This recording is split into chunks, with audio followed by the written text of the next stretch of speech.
another episode of Jason Talks About. And in this episode, Jason talks about the week in WWE, starting with WWE Raw on February 17th, 2025. I'm your host, Jason Medeiros. That music you heard at the top is Reality 508. Find them wherever you find music. And find us wherever you find social media at Jason Talks About in most places. And please hit like and subscribe and engage with us. I'd love to hear from you guys. Share, message us, comment, all that good stuff. But let's get down to business. So WWE Raw kicks off with Kevin Owens and Sami Zayn recap with everything that's been going on there. Sami comes out to the ring to do a promo. He's looking sad. He's selling his neck. The crowd is very supportive. They're way into him. He talks about the history of himself in KO and how, it's been a lot of betrayal and a lot of forgiveness. But he says, not this time, because this time he tried to end my career. I want to say a couple things about this real quick. First of all, Kevin Owens has done some despicable things to Sami Zayn in the past. I mean, he powerbombed him on the ring apron, and he's powerbombed him on the outside of the ring and put him through chairs and tables and thrown him off things. And so I get it. They're telling this story right now, and it's fine. And I'm into it. I like both guys, and I like the emotion, especially of Kevin Owens in this feud. The other thing is, again, and I'm going to sound like a broken record here, but I have to point out, when Kevin Owens power drives or package drives somebody, it's a career-ending or a career-threatening thing. But meanwhile, we've got Canadian destroyers, well, they're calling them Mexican destroyers. We've got Penta drivers. We've got, I'm just saying we should have consistency. If you're going to do this angle, fine. But then nobody should be doing a flipping pile driver unless we're going to do the angle where that guy is, the receiver of that move is going to have his career threatened. So I'm just trying to be consistent. I'm going to say it again. If this was AEW, I think we would be killing the storytelling. I'm just trying to be consistent. It doesn't mean I'm not into this. It's nothing against either guy. I'm looking forward to the match. But I just, I want to be responsible and point that out. Adam Pearce interrupted him. He got a ton of boos. He says, Sami, you're not clear. The answer is no. And then Sami Zayn did the whole, how long have you known us, Adam? How long have you noticed? So, of course, they're not going to mention Ring of Honor because Tony Khan owns that now, but going way back then, and he says, I'm not taking no for an answer. So then Adam Pearce says, I can't sanction it. So if we do it, it's going to be unsanctioned. But that means I can't stop KO if he decides to pile drive you over and over again, if he decides to fight you in the stands, whatever, and gives all these scenarios. And Sami Zayn goes, I know what that means. It means you can't stop me from doing any of those things either. I'm paraphrasing. And so Adam Pearce makes it official. It's going to be unsanctioned at the Chamber, Kevin Owens and Sami Zayn. I thought they were going to build a WrestleMania, but given how the Chamber's in Canada, I could see why they would want to do this. I suspect that we may see possibly Sami Zayn's family there crying and Kevin Owens playing the big heel, and, who knows. So we go to the back. The Judgment Day's arguing again, and Finn Balor keeps saying no new members, so it's pretty obvious that he's going to get kicked out and they're going to get new members. I think. I could be wrong. There was a match between AJ Styles and Dominic Mysterio. AJ won after he reversed Dom's Hurricane Rana into the Styles Clash. That was pretty cool. Pretty good strength by AJ too, because Dom's not a small guy. AJ's smaller than him, I think. And after the match, Braun Breaker entered the ring and tried to spear AJ. He missed and he speared Dom, and then AJ dumped him out of the ring. And something that's gone viral is that Braun Breaker threw the shirt at AJ and he caught it. A lot of people are comparing it to like a Mr. Perfect type move. Just to reiterate too, like, I'm gonna blow through some of this stuff because WWE is almost 6 hours without a pay-per-view. And I think moving forward, a decision I've made is on pay-per-view weeks, I may only cover the pay-per-view and just the main stuff if something really important happened on the shows. But, that's for next week. Then they had Ivy Nile fought Dakota Kai for the for the IC title. I'm sorry, for the IC title shot against Lyra Valkyria. So Dakota Kai came out to some music that I didn't like. I don't know if it's her old music before she joined Damage Control. I think the Damage Control music's better. There's been a lot made lately about WWE theme songs. Lyra was ringside watching. Kai ended up getting the win. I was honestly looking a little more forward to Ivy Nile and Lyra Valkyria. Just me personally, but okay, this is the direction they're going. Two baby faces. They kind of face off after the match. Then we had Gunther doing basically the Jey Uso entrance. I don't mean he had the yeet music and he wasn't yeeting all over the place, but he was coming from the concession area. The camera followed him all the way down the stairs, all that stuff. And the whole time he was saying, you do this simple gesture for these simple people. And, me performing in front of you is like reading Shakespeare to a dog.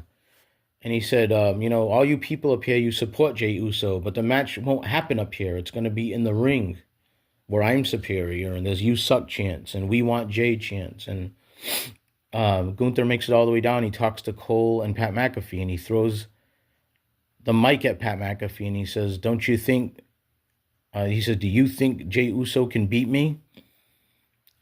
And Pat McAfee actually says yes. And Michael Cole saying, careful, Pat. And Gunther starts to take his coat off. And then Jey Uso's music does hit. And now he's, for some reason, this week, he's not coming through the crowd. He's coming through the entranceway very conveniently. And all the referees and security are holding him back.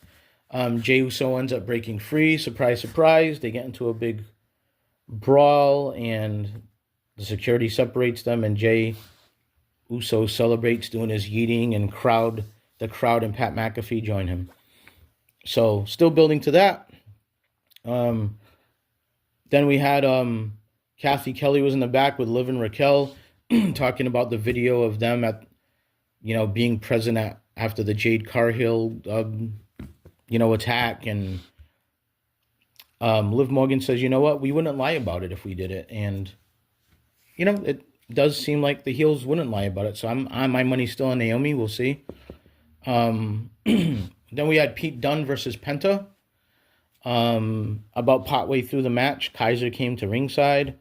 So again, I'm just going to say it again, that we had a Mexican destroyer in this match. So by the logic of what they're doing with KO and Sammy, I would think that Kaiser would be on the shelf.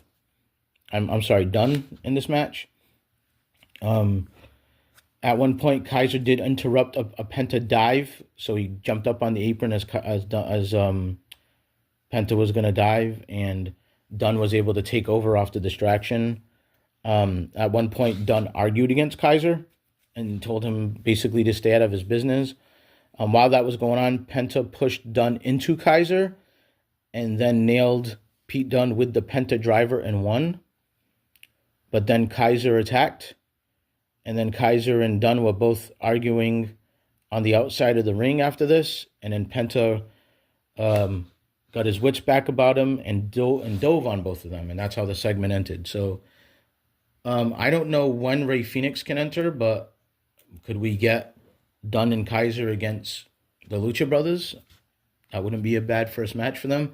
And again, I don't know if this is going to lead to Dunne realizing, maybe he does need help and this is going to be the new Imperium. I still think Kaiser has a loose affiliation with Gunther, so I don't know if they're going to go full-on Imperium again or what they're going to do there.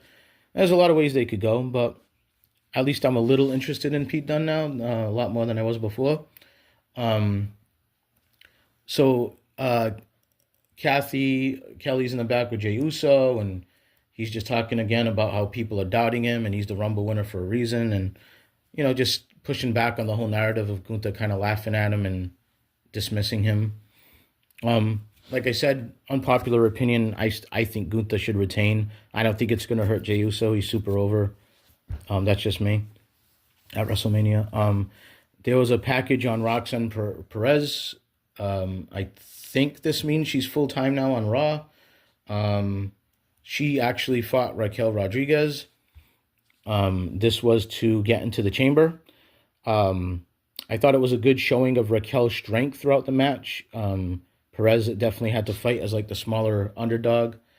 On the outside of the ring, Bianca and Naomi showed up and they jumped Liv. And this was, a continuation of Smackdown when they saw the footage and said, we're going to Raw, and they made good on that. And Raquel, off of the distraction, ended up getting rolled up by Roxanne, and she lost. And Roxanne is going to the Elimination Chamber.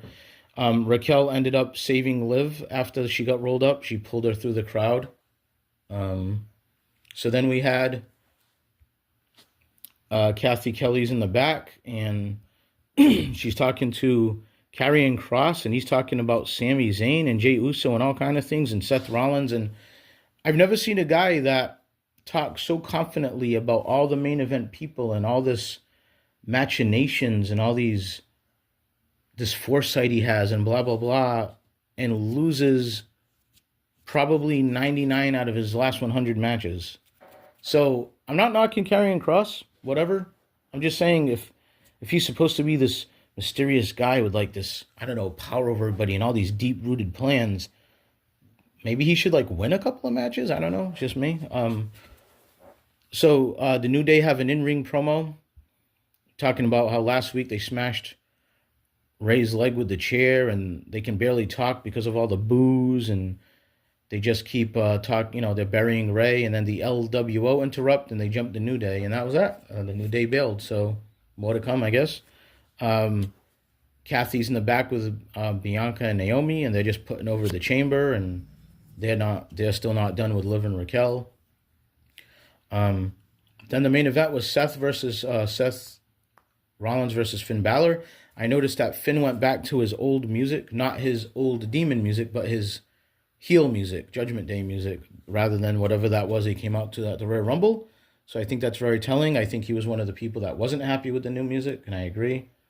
Finn did attack Seth before the bell. They had a very, good match. Nothing wrong with it, but I've seen them wrestle a lot of times, so I was a little bit, I wasn't super into it, but there's nothing wrong with it. It was a good match. Seth ended up winning with the curb stomp. I think that was very predictable. And that's how Raw went off the air. Seth Rollins is going to go into the chamber. I don't think that's a surprise to anyone. So let's move on to SmackDown on February 21st. And just want to say real quick, if you listen this far, we would really appreciate if you give us a like and subscribe. And let's keep building the following here. Okay, so the big news that broke on social media, The Rock was returning tonight. And the first thing you see is Nick Aldis stopping Cody on the way in and says, I'm going to take you out of the 6-man tonight. It was supposed to be Cody, Priest, and Braun Strowman against, I don't even know if they're still the new bloodline, but that's what I'm calling them, Solo, Fatu, and Tonga.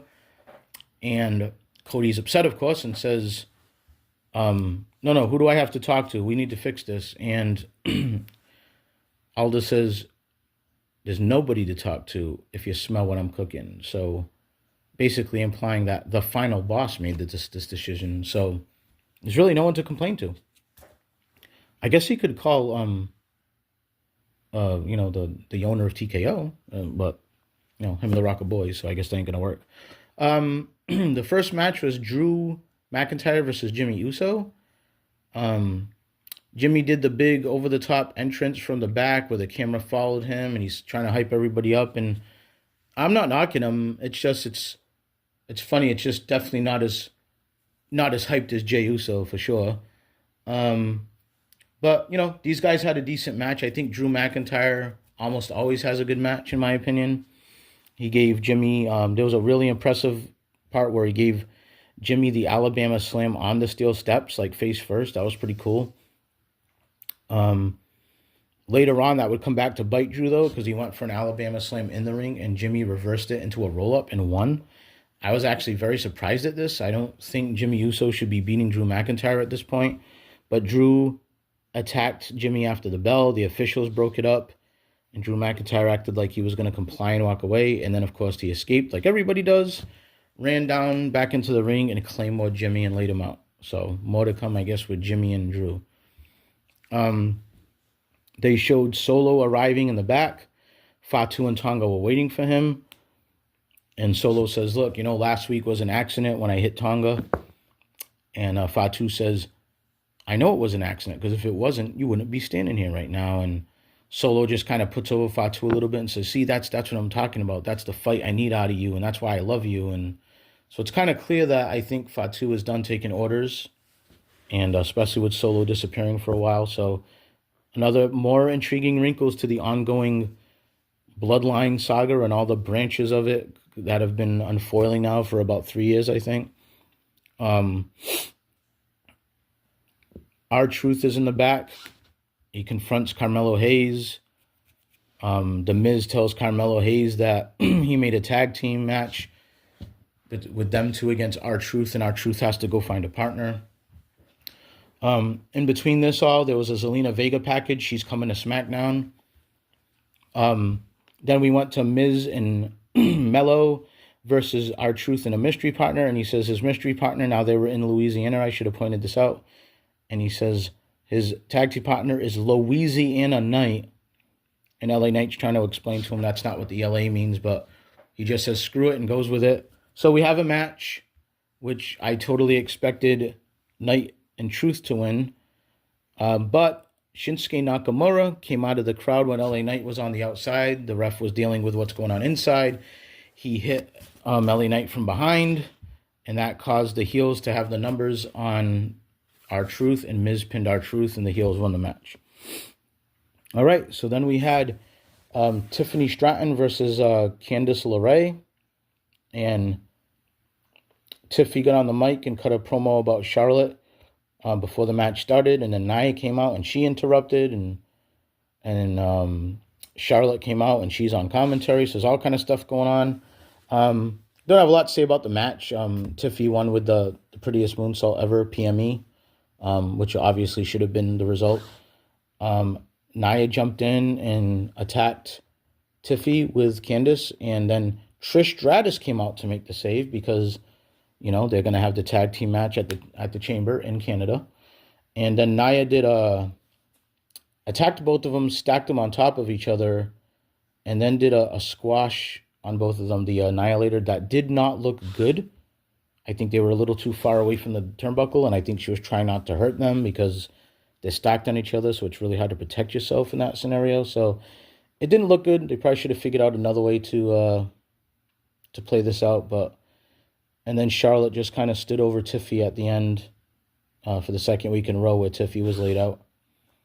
All right, so Cody and Damian Priest are backstage, and Priest says something about no disrespect, but, I'm going to win that Chamber, and then I'm coming for your title. I'm thinking to myself at home, this isn't really a choice. If he wins the match, that's the whole point. He goes for the title. So I don't know what he's apologizing about or whatever, but so they kind of have a little exchange. It's all respectful, and then Cody walks away, and then Braun walks up, and there was another awkward exchange where he's like, oh, I had that match if it wasn't for, Solo Sikoa and, last week. And Priest says, hey, I jumped on the opportunity.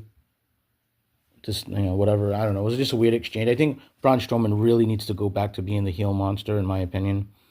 But basically, they just say that they're ready for Solo and Fatu tonight, and they're going to be on the same page. We had Liv versus Naomi. Liv Morgan versus Naomi. Liv and Raquel just basically attacked her, and before the match, and Bianca, and just laid them out, and that was the revenge, I guess, for Raw. So I think the match was just like a no contest. And then a truck pulls up, and we're thinking, is that The Rock? And it was. And The Rock comes out, and he's doing his in-ring promo, and we hear this different kind of remix music in the beginning, and I was like, oh no, they didn't change The Rock's music, did they? But then it straightens out and it goes into his heel theme. Now, obviously, the crowd is going crazy, and because the last time we saw The Rock on Netflix, for some reason, he had turned babyface, so I guess that's what we're assuming here, is that he's still a babyface, and I think that's what the crowd assumed. he does the whole finally The Rock is back in New Orleans, and you know, that gets a big pop. And you know, there was like big holy shit chants from the crowd, and he started singing When the Saints Go Marching In. And so this was very confusing, and I'm sure that people have probably seen this online already if you know, are listening to this. It was very confusing because he comes out and he does the whole finally The Rock has come to New Orleans, and WrestleMania's coming to New Orleans too, and he gets the crowd all hyped, but then he shit on him and said, you know, this isn't Sing Along with The Rock, but he was kind of smiling, and then, you know, he, you know, when the Saints go marching in, they sang with him, and then he's like, shut your mouth when the final boss is singing. So I'm like, okay, is he turning heel again? I'm confused. And then he was, all right, okay, you got me, The Rock, okay, you sung along with The Rock, you know, and I said, okay, maybe it was kind of like he was just teasing him a little, but then he starts to cut a promo, and then he says, something about, yeah, the biggest group of STD carrying trailer park trash I've ever seen, and I'm saying to myself, okay, is he heel or not? Like, what's happening here? And then he says he's got some other news. I'm gonna call out a man I respect, Cody. And again, I'm like most people, I was confused at Netflix, like, oh, they respect each other now, whatever. Okay, Cody comes out. They do the big sing along. They do kind of the Rock and Cody, you know, do the kind of half hug thing. The Rock says how, you know, they've become friends. And actually the crowd booed that a little bit, because I think the crowd, like me and like a lot of people, is thinking the last time we saw The Rock in a wrestling ring, he pinned Cody Rhodes on night 1 of WrestleMania last year. And I just figured like that's what they were going to build to eventually. The Rock talks about how on Netflix he gave Cody his flowers, and he's a great champion, and their moms are friends. And he showed something up on the screen with the two moms together, and The Rock's on the board of TKO, and that got boos, and he's the most powerful man. And he says, Cody, I don't want you to just be their champion. I want you to be my champion. I don't even know what that means. I thought, okay, he's going to explain this, right? Well, Cody then starts talking. He says, you know, I didn't expect us to become friends, and, you know, and I'm their champion. And there was a big Cody chants, and The Rock goes into this thing about become my champion. It'll open doors you never dreamed of. Your kids' will be all set for life. And you, your wife, and your baby's dreams will come true. And people started booing. And he said, shut your mouth before I slap the syphilis off your face, to the crowd. He says, I wanted more than anything to have a brother. And I wanted to fight Roman last year, but you stood up to me and you slapped me in the face. And you're special because no one does that to me. So I want you to be my champion. And I'm going to meet you at the chamber to give me your answer. And the thing I want, Cody, is your soul. So I don't know if he's taking the Undertaker shtick now, because I remember the Undertaker used to want people's souls. And The Rock leaves with no music, and Cody just left in the ring looking very nervous. So a couple things here. The Rock, just by proxy of Cody being the world champion in WWE and leading the company and doing all these great things The Rock admits he's doing, wouldn't that make him a lot of money and make his family's dreams come true anyway? And isn't he kind of technically already The Rock's champion if The Rock is one of the most powerful men in TKO that owns WWE and Cody is the champion? So I don't know that, like, he never explained it. Like, what does his champion mean? Like, you might say, well, Jay, it means he's going to fight who he wants and appear where he wants. Well, couldn't that already happen right now? I mean, so I don't get what that means. Like, I don't get, you know, it's not, The Rock doesn't want the world championship. And I guess there was a press conference after this Smackdown where The Rock said this doesn't even have to culminate in a match, this story. That's what's so great about it. Then what is the point of all this? You know, The Rock's not going to be like a Mr. McMahon character. He's not going to be on TV every week feuding with Cody. So to me, the only worth this would have is if at the chamber, Cody basically tells him to go F himself, and The Rock gets pissed off and says, not only are you going to defend your belt against the chamber winner on night 2, but you're going to fight me on night 1. And maybe Cody gets the big win on The Rock, and then The Rock screws him out of the belt. Maybe someone who wins the chamber becomes The Rock's champion. Maybe someone more likely to sell out, Drew McIntyre perhaps, or Seth Rollins, or, you know, who knows? So this could be interesting, and it could go somewhere, but the delivery, the intro into whatever this is was not good. And I never would very rarely say this about The Rock, but he did not deliver the story well. And the only time I seen him this shook is when Roman Reigns was in the middle of that failed Vince McMahon forced babyface huge run he was on, and he won the Royal Rumble, and they brought The Rock out to try to make everybody happy, and everybody was booing the shit out of Roman, and then he was in the back and he was trying to talk about the cameraman was laughing, and he looked really shit. I don't know if people remember that. I do. Pepperidge Farm remembers, but I do remember that, and I remember that as saying like, oh man, I've never seen The Rock shook like that, or like kind of lost, and he just seemed a little lost in whatever this promo was tonight, and it's very rare for the Rock. So anyway, I don't think it was good. Like the two guys involved, just didn't think it was a good segment. I hope that whatever this is, they go back to the drawing board and fix it at the chamber and make this thing intriguing. Okay. I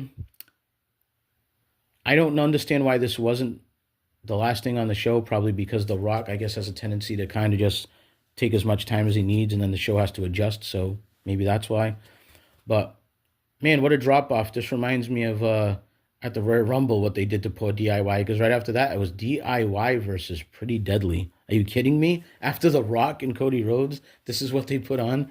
My question is, are Pretty Deadly faces now? Because they were kind of acting like it, like, you know, they're out for revenge and DIY has screwed them, and they're like trying to whoop up the crowd and act all, you know, hey, look, we're here. And the crowd was just absolutely almost silent. And basically this match just ended with the Street Profits attacking in a double disqualification. And then the Machine Guns ran in, and they got beat up too by the Street Profits. And the Street Profits beat up everybody. And I wrote that they actually do need new music, because their music sounds way too babyface-ish, if that's a word, to me. So they do need new music with their new personalities. I'm not dumping on them yet. I want to see how the heel run Street Profits go. I've been a proponent of Ford going solo, but in the meantime, they're turning heel, and let's see how they do this. Okay. So KO is on X, and he's outside of Sami Zayn's house, apparently, looking through his window. We see Sami with his family, with his kid, and he says, yeah, you know, Kevin Owens is going on and on about this is all your fault, and you're going to make me do this to them. You're going to make me cripple you, or whatever, however he worded it, but basically saying, y'all going to make me do this to your family. And that's how selfish you are, and I'm never going to forgive you. So, and he's saying, you asked for this. So, because you know, Sami wanted this unsanctioned match, and he got it. So, but KO's doing this like he's like crying in these promos. It's just, I think he's just delivering a really good performance. And then the main event was Priest and Braun Strowman against Fatu and Solo. Fatu, they came out to Fatu's music, so it kind of seems like he's the leader. And they did the whole promo entrance again where Solo talked a little bit, but Fatu kind of cut him off and did most of the talking. There's huge Fatu chants when he wasn't in the ring. They were actually cheering, "We want Jacob." Eventually what happened was, this was a fine match. It was 4 big guys going at it. Nothing wrong with it. But basically it ended with Jacob super kicking Solo accidentally. And Braun took Jacob out of the ring, and then Priest pinned Solo. So more misunderstandings, more intrigue, and more problems. So I still think where this is going, and this is just me, the grand scheme of things, I think Roman's going heel again. I think Solo's joining him. I think Tonga's joining him. I think Fatu's going to be on the outs, because Fatu's going to be a gigantic babyface. That's just my predictions, but what the hell do I know? I'm just fantasy booking. But rating this week in WWE, I would just say okay. Nothing to write home about. There was some good wrestling. The Rock segment should have been the highlight. I think it was kind of a mess. So, okay week. I suspect it'll be a little stronger next week, going straight into the chamber. Let's see. But that's my thoughts on the week in WWE. Okay. But if you made it this far, I'm going to thank you again for listening. I've said this before. I'm just a guy doing a podcast. I don't have a giant production team. I don't have a giant company behind me. I don't have none of that stuff. So I am really grateful for every listen and every follow and every view and every like. And so please just share the word, subscribe, like, comment, all that good stuff. And I really appreciate you guys. So stay tuned for next time, because I will be reviewing the week in AEW. All right, take care.